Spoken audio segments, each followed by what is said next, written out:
अस्सलामुअलैकुम। आज जो हमने क्वेश्चन करना है वो है if u is a vector such that u dot i unit vector equal to u dot j unit vector equal to u dot k unit vector equal to 0। अगर ये सारे u का डॉट i के साथ j के साथ k vector के साथ 0 हो तो u क्या होगा, हमने u की वैल्यू फाइंड करनी है। Then find u। तो अब हमें वेक्टर u नहीं पता तो हम लेट कर लेते हैं। सबसे पहले u क्या होगा, x y एंड z हम सपोज कर लेते हैं। Let x i unit vector, y j unit vector and z k unit vector. हमने लेट कर लिया u ये है। ऑब्वियस है ये कि अगर i के साथ j के साथ k के साथ डॉट 0 है तो u वेक्टर भी 0 ही होना है। तो हमने वो फाइंड करना है कि इसकी वैल्यू क्या आती है।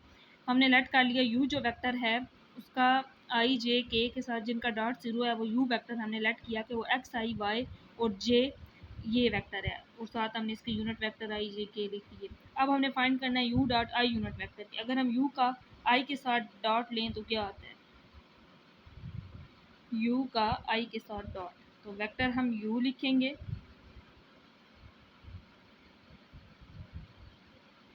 और इसका डॉट हमने लेना है वेक्टर यू के साथ, आई के साथ। यू का डॉट लेना है आई के साथ, हमने यू वेक्टर लिखा और फिर आई।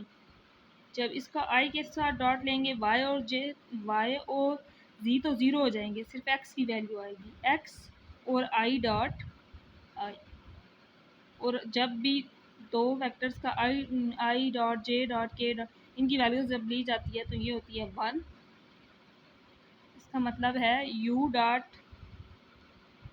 i यूनिट वेक्टर क्या आ गया, x।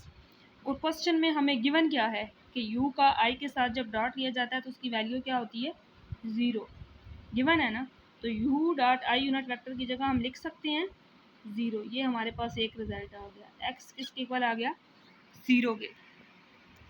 तो नेक्स्ट जो हमने फाइंड करना है वो u का डॉट लेना है j के साथ।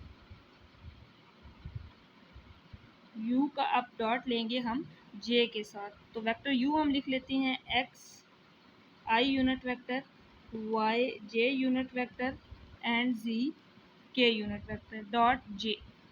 अब इसका डॉट प्रोडक्ट हमने सिर्फ j के साथ लेना है, x और z 0 हो जाएंगे, y और j डॉट j 1 आ जाएगा। तो इसका मतलब है यहाँ पे सिर्फ y की वैल्यू आएगी। अगर इसको हम इस तरह भी लिख सकते हैं ना, x का 0 हो गया, y और फिर j डॉट j। मैंने डायरेक्ट लिख दिया था लेकिन हम इसे इस तरह भी लिख सकते हैं, y और j डॉट j लेंगे तो 1, इसका मतलब है y आ गया। अब u dot j given according to the question given क्या है कि u डॉट j 0 है, इसकी वैल्यू 0 आ गई और यहाँ पे जो वैल्यू आई वो y, इसका मतलब है y किसके इक्वल आ गया, 0 के। नेक्स्ट जो हमने फाइंड करना है वो u डॉट k है, तो हम अब u का डॉट लेंगे k वेक्टर के साथ। नेक्स्ट हम u का डॉट लेंगे k यूनिट वेक्टर के साथ। हमने वेक्टर u लिखा जो हमने यहाँ लेट किया था, उसका डॉट हम k के साथ लेंगे। जब k के साथ डॉट लेंगे तो सिर्फ z वाली वैल्यू आएगी, k डॉट k ये x और y 0 हो जाएगी। k डॉट k 1 होता है तो इसकी वैल्यू आ गई z इसकी वैल्यू आ गई z।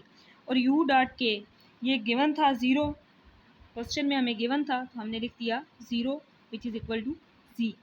तो अब वेक्टर u अगर जो देखें हमने लेट किया था उसको हम लिखें, तो इसके बाद इस स्टेप के बाद आगे जो हम कर रहे हैं,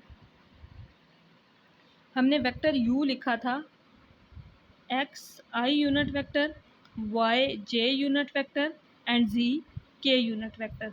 तो x की वैल्यू क्या आई, 0 i unit vector, 0 j unit vector and 0 k unit vector. तो इसकी वैल्यू क्या आ गई, 0। तो हमने u की ही वैल्यू फाइंड करनी थी, तो इसका मतलब है u की वैल्यू क्या आ गई, 0। एक बार दोबारा देख लेते हैं, हमें गिवन क्या था, if u is a vector such that u का i के साथ dot product i unit vector, u dot j unit vector, u and k, इस u dot k unit vector 0 था। तो हमने फाइंड क्या करना था, u हमने लेट कर लिया। वो u वेक्टर जो है ऑब्वियस है कि अगर ये 0 है तो वेक्टर 0 होगा, इसका डॉट प्रोडक्ट तभी 0 आएगा, u भी 0 होगा। तो हम वेक्टर u हम लेट कर लेते हैं x i y j and z k। हमने यहाँ से u डॉट i फाइंड किया, u dot j and u dot के। हमारे पास यहाँ से u डॉट आई एक्स आया, u डॉट, और यहाँ से x की वैल्यू 0 आ गई, y की वैल्यू 0 और z की 0। तो जो वेक्टर u हमने लेट किया था उसमें हमने वैल्यूज पुट की, तो वहाँ से u की वैल्यू भी 0 आ गई। तो यही हमारा रिक्वायर्ड रिजल्ट था कि u की वैल्यू 0 होगी। होप सो ये आपको वीडियो पसंद आएगी। क्वेश्चन किस तरह हमने सॉल्व किया इसकी समझ आ गई होगी। तो वीडियो को लाइक ज़रूर कीजिएगा, चैनल को सब्सक्राइब कीजिएगा। ओके, अल्लाह हाफिज़।